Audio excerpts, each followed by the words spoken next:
Llavors, consideres que realment pot aportar beneficis a una empresa, tindrà un bon enxament de pàgines web que funcioni 24 hores? Sí, està clar, està clar. Un bon hosting de pàgina web que et garanteixi fiabilitat, que et garanteixi que les dades estiguin ben tractades, etc és fonamental, no? I evidentment servei 24 hores perquè la web no tanca, per tant... Molt bé. Sobre el tema de les dades, hi ha la llei de protecció de dades. Les empreses són conscients que s'ha de complir la llei de protecció de dades? Jo crec que majoritàriament, és a dir, jo crec que la consciència hi és, però la praxis és diferent. És a dir, una pime o una petita empresa li és complicat gestionar tot el que requereix la llei de protecció de dades, sincerament. És a dir, hauries de passar per uns processos d'ISOs, etc que et garanteixin aquesta protecció. Per tant, jo crec que la consciència és, però això, no? Potser encara falta la pràctica, no?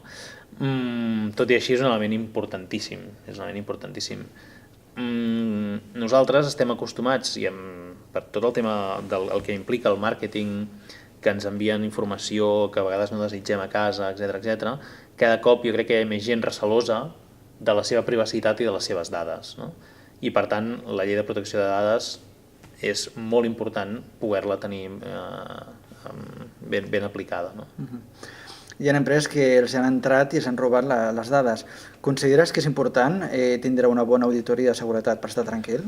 Sí, certament. És a dir, els delictes cibernètics cada cop són més habituals, no? I cada cop és més complex protegir-se contra aquest tipus d'intrusió.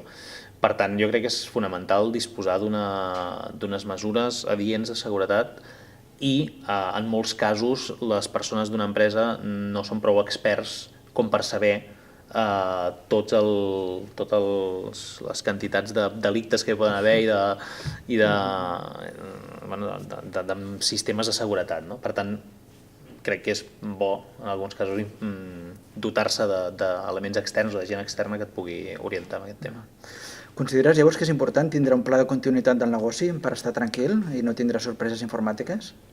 Sí, evidentment, sí. És a dir, jo crec que tot això va lligat, aquestes últimes preguntes que em feies van lligades, no? És a dir, disposar d'un bon servei de hosting tant de pàgines web com servidors externs com sistemes de seguretat, en general totes aquestes coses van molt lligades, no? I crec que hi ha empreses que t'ofereixen el paquet de tots aquests serveis. Per tant, sí, és fonamental. És a dir, depèn de quin tipus de negoci estiguis, una interrupció en el servei pot ser letal. És a dir, que per tant això és molt important. De quina forma les empreses poden utilitzar les noves tecnologies, les tecnologies d'informació, per donar un bon servei als clients? Jo diria que, és a dir, la tecnologia és fonamental en aquests moments per oferir un mínim servei qualitatiu. Si no utilitzes la tecnologia, difícilment ets competitiu.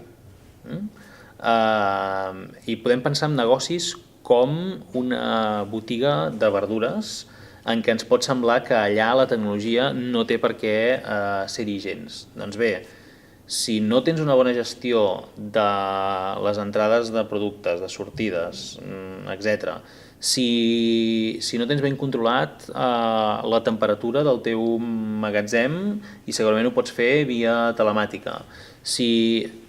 La tecnologia és present en totes les fases, en totes les etapes, en tots els aspectes de la nostra vida i, evidentment, dels nostres negocis, no?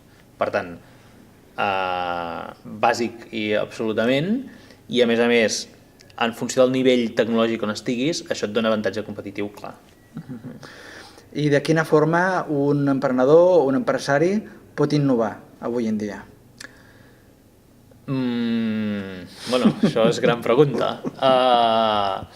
Jo crec que, a veure, la innovació és un procés, hauria de ser un procés més en tots els negocis, és a dir, no és un més a més, és una línia més de procés dins de l'empresa. hi ha vegades en què les pròpies empreses, per la dinàmica en què estan ficades, no tenen capacitat d'innovació interna. Evidentment, llavors pots dotar-te d'agents externs que et poden ajudar en aquest procés. Però, si la direcció de l'empresa no interioritza el procés d'innovació, difícilment serà un èxit. Per tant, jo diria, la innovació ha de venir des d'implicar la direcció general, des d'implicar el màxim responsable de l'empresa fins a l'últim treballador. I la implicació de tots aquests elements fan que hi hagi innovació en l'empresa. Una miqueta... Molt bé. Moltes gràcies, Jordi, per concedir-nos aquesta entrevista tan interessant. A vosaltres. Esperem que sigui molt interessant per tothom. Molt bé, doncs moltes gràcies. Vinga, a vosaltres. Gràcies.